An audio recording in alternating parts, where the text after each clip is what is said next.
It's been since September 20th of 1997 that I have found it necessary to put any alcohol into my system or any illicit chemicals into my system.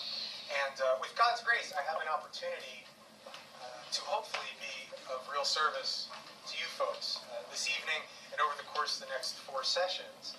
In that I have an opportunity to help you hopefully gain some more clarity around 3 really critical concepts.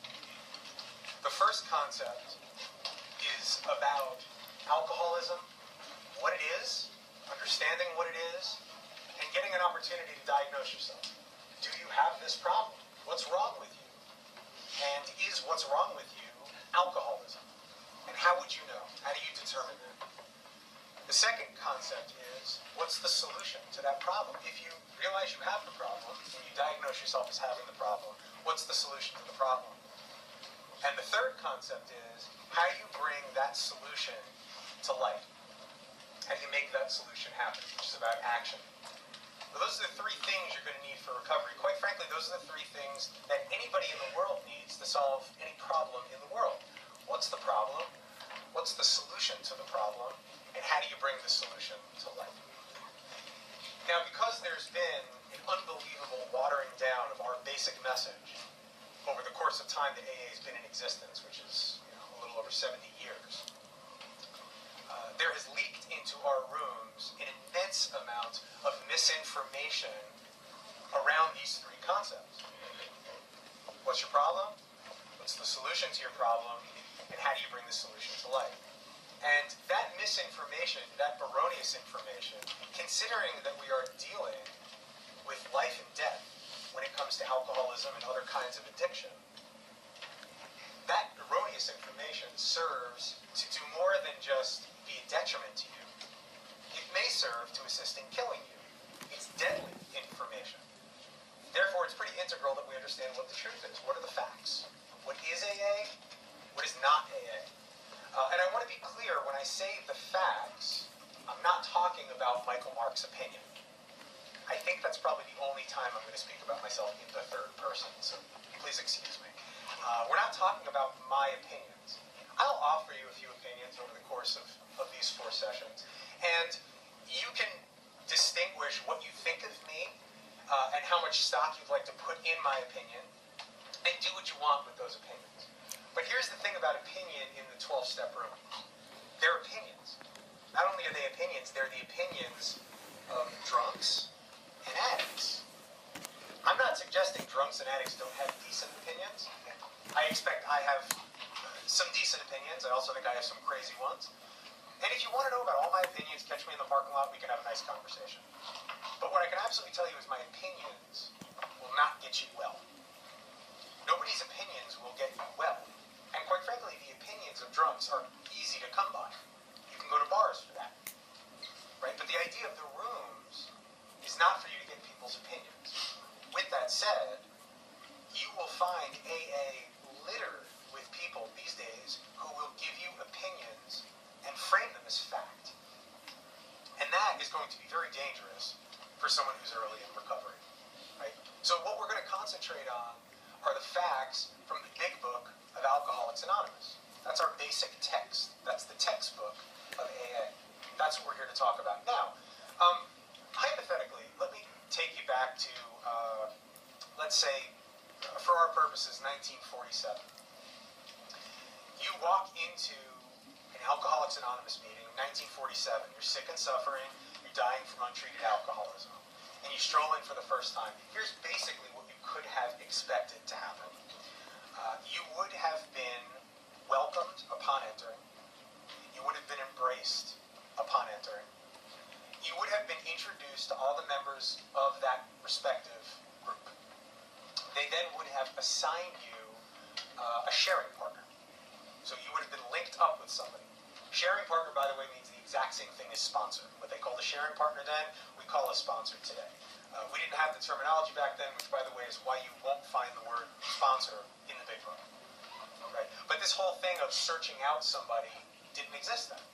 They would have linked you up with a sharing partner. You're with him, you're with her. That sharing partner would have sat you down and essentially would have told you the following. They would have told you, I am going to be your advocate over the course of 4 sessions that are going to take place over the course of 4 weeks, 1 hour per week, 1 hour and a half per week. What's going to happen tonight is we're going to go over the first 3 steps. So tonight you're going to find out what is wrong with you in step 1. You're going to find out what the solution is to what is wrong with you in step 2. And you're going to make an affirmative declaration in step 3 that based on your understanding of your problem and the solution to your problem, that you're ready to get to work. And then next week, assuming you come back, we're going to go over steps 4 and 5. We're going to talk about a searching and fearless moral inventory. And in the week between 2 and 3, meetings 2 and 3, you're going to do your 4th step, and you and I will sit down and we'll do your 5th step. Then when you come back for the 3rd week, we'll go over steps 6, 7, 8, and 9. In the days between sessions 3 and 4, you will do your 8-step list, and you will begin doing your 9-step amends. And when you come back for week 4, you're going to go over steps 10, 11, and 12, at which point you will be a recovered alcoholic. You'll learn how to maintenance and grow what you've been given by the program of recovery, which is recovery. And then you will become a sharing partner for others. And then, of course, at that point, you, the sick and suffering alcoholic, either had an opportunity to stay for that meeting and begin that process, or run like hell, depending on where you were at and what you wanted to do. That is unequivocally what was going on for the first quarter century of Alcoholics Anonymous. For the first 20 to 25 years, that's how this message was carried. That is how this message was developed and put together by our pioneers and by our co-founders, which is another way of saying that's how it was meant to be done. Not how it has to be done, but how it was meant to be done. Now, cut to 2010. You're a sick and suffering alcoholic, dying from untreated alcoholism, you wander into an AA meeting for your first time. You may or may not be welcomed, depending on the meeting. They may or may not realize you're a new person. They may have a greeter, they may not. There may be no one looking out for such a thing. There's a very decent chance that you'll wander into the back of the room, find a chair, sit down, and have no idea what the hell is going on. Depending on what kind of meeting it is, and considering that topic and discussion meetings outnumber literature meetings, i.e. big book studies, big book meetings, I think it's like 7 to 1, chances are you'll hear someone's story, which may or may not be interesting to you. Depending on the meeting, they may talk about the 12 steps, you may hear nothing about the 12 steps. Depending on the meeting, they may talk about sponsorship, they may not talk about sponsorship. If they do talk about sponsorship, you may then start the process of wandering around looking for a sponsor. And who knows how long that'll take. When you eventually find that sponsor, it is very possible that that sponsor will tell you that these steps, which you need to save your life, are going to take you upwards of a year or more to work, during which time there's a very good chance that you will relapse or die. I'm not suggesting that's what's going on in every meeting. I'm definitely suggesting that's what's going on in most of them these days. So over the course of those first 25 years, we maintained an astonishing recovery rate in Alcoholics Anonymous.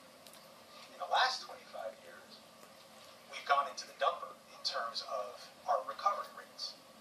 It's amazing if we can pull off a 5% recovery rate in a given year these days in Alcoholics Anonymous. We're killing more people than we're saving. It's troubling. It's really troubling. So the idea of a back to basics meeting is to get back to the basics of what this program is, so you can understand what it is and what it isn't, so you can engage in the process of getting well. Now, for those of you who have big books and want to follow along, if you take a look at the forward to the first edition, which is Roman numeral 13, if you're a 4th edition. In the forward to the first edition, you'll notice that the first word is we. We. It's a we program, not an I program. It's a we program. Right? I can't get well. I can't get sober. But we can. We of Alcoholics Anonymous are more than 100 men and women who have what? Recovered. Not are recovering, who have recovered, which we're going to address again in a moment or two, from a seemingly hopeless state of mind and body. Right? So the state of mind and body, the hopeless state of mind and body of the alcoholic, which we'll learn more about, was seemingly hopeless, which means it wasn't hopeless. It's never been hopeless, but it was seemingly hopeless. So up until this program got started and this book got written, as far as they knew, people like us were doomed. Seemingly hopeless state of mind and body. Now listen closely to this. To show other alcoholics precisely how we have recovered is the main purpose of this book. So this book, our basic text in Alcoholics Anonymous, the main purpose, the reason they wrote the book, is to explain to you, the person just coming in potentially in 2010, precisely how they have recovered. And they're not using that word lightly. Precisely, not almost how we've recovered. We're not going to give you a vague idea of how we recovered and then you sort of work your own program. You can do that if you wish to, but the idea of writing the book was that after hundreds and thousands of years of there being no solution for people like us, they found one. They found one. They knew that what they had was unbelievably valuable. They realized that when worked, the way it's laid out in our text, it worked every time if you worked it, and they wanted to preserve that. And they realized, wow, if we don't put this down on paper, sooner or later when there was about 100 of them at that time who conspired in writing the book, when we're all dead, 100, 200 years down the road, this thing could get really watered down. I mean, they could really lose sight of what this amazing message is, so let's put it down on paper. And let's face it, we've butchered it anyway. God knows what would have happened if they hadn't put it down on paper. But that is why they put it down on paper. So that we would understand exactly how they did it, so that we could do it exactly the same way and get it right. Now, for this message to get out, we created this fellowship. We organized. And we needed to organize. I mean, if we hadn't organized, it would still be 5 guys smoking cigars in Akron, right? So we needed to do this for the message to spread. Unfortunately, generally with organization, often comes a watering down of quality. Now, if you've ever played the game telephone, I'm guessing we've all played the game telephone, right? If we were going to actually play a game of telephone, right, and I whispered a secret to Rick, and it made its way, snaked its way all around the room, and came all the way back to Dave, and then Dave stood up and said the secret out loud, what will have happened to the secret? It's the nature of the game. It would be a different secret. Right? It may be a little bit different, it may be remarkably different, but it will change. And what's amazing about that is that'll happen in one room in 5 minutes with whatever's in here, 25 people. Right? So ask yourself, what's happened over the course of 75 years? Hundreds of thousands of AA rooms, millions of alcoholics, many of which who, let's face it, like to hear the sound of their own voice. Lot of information has come into the rooms that is markedly different from what's in the big book. And what's in the big book are not a bunch of random facts, they're the directions on how to save your life. So information that is directly opposed to what is in there potentially will kill you, which is why it needs to be paid attention to. And that's the point of a meeting like this. That's the point of getting back to the main message. So, put the plug in the jug. Think through the drink. If you don't drink today, you're a winner. This is a selfish program.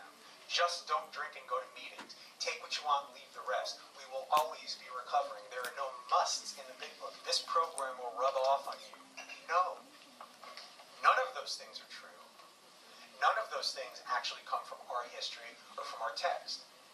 Those are things that at some point, on some random day, in some random AA room, someone randomly said, someone else liked the sound of it, they started saying it, said it to their sponsee, and now, 20 years later, a newcomer walks into the rooms, and an old-timer, with their shiny coin, walks up to that newcomer and says, all you have to do is not pick up a drink and go to meetings. Get back here every day, take the cotton out of your ears, put it in your mouth,